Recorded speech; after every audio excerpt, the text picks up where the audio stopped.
नमस्कार. स्वाभिमानी TV news चॅनलच्या बातमीपत्रात आपलं स्वागत. धुळ्यात सुरू असलेल्या वीरांगना प्रशिक्षणाचा जिल्हाधिकाऱ्यांच्या उपस्थितीत झाला आज धुळ्यात समारोप. विद्यार्थिनींना संकट समयी संरक्षण करता यावे, त्यांच्यातील आत्मविश्वास वृद्धिंगत होऊन सुरक्षेबाबत जागृती निर्माण व्हावी या उद्देशाने धुळे जिल्हा प्रशासनातर्फे आयोजित संरक्षण प्रशिक्षणाचा वापर विद्यार्थिनींनी स्वतःच्या आत्मसंरक्षणासाठी करावा असे आवाहन धुळे जिल्हा अधिकारी भाग्यश्री विस्पुते मॅडम यांनी केले.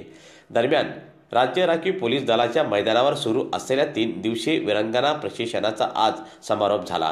यावेळी जिल्हा अधिकारींसह सार्वजनिक बांधकाम विभागाचे अधीक्षक अभियंता अनिल पवार, जिल्हा परिषदेचे अतिरिक्त मुख्य कार्यकारी अधिकारी राजेश इंगळे, निवासी उपजिल्हाधिकारी संजय बागडे, जिल्हा शल्यचिकित्सक डॉक्टर दत्ता देगावकर, शिक्षणाधिकारी मनीष पवार यांच्यासह अधिकारी मोठ्या संख्येने आजच्या या समारोप कार्यक्रमाप्रसंगी उपस्थित होते. नमस्कार, माझे नाव लावण्य प्रमोद पाटील. मी कनोसा कॉन्व्हेंट हायस्कूल येथून शिकते.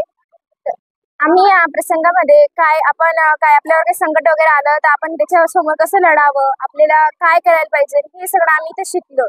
आता मी येते जसे की एक सायकलवरनं येते, माझ्यासोबत कधीही काही होऊ शकतं. मी काय करावं याच्यासाठी मी शिकायसाठी मी इथे आले. आता आम्हाला इथे कडाबद्दल सांगितलं, पेन बद्दल सांगितलं, आपल्याकडं सेफ्टी पिन असते त्याच्याबद्दल. जर आता कोणी माझ्यावर हल्ला केला तर मी माझ्या हातात कड असतं, मी ते काढून लगेच समोरच्यावर हल्ला करू शकते आणि मी पॅनिक नाही होणार त्याची मी खात्री ठेवेल.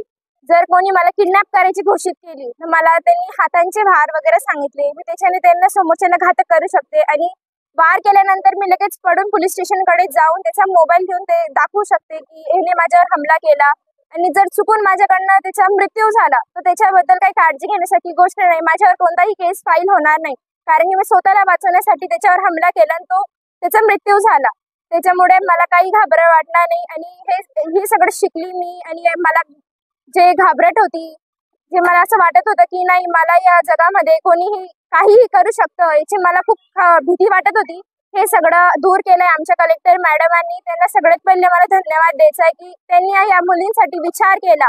त्यांनी आम्हाला काहीतरी मनात धीर दिला की असं काही होत नाही, मुली ही या देशाची भविष्य आहे, त्याच सगळं करू शकतात, पुरुष आणि स्त्रीमध्ये काहीही फरक नाहीये.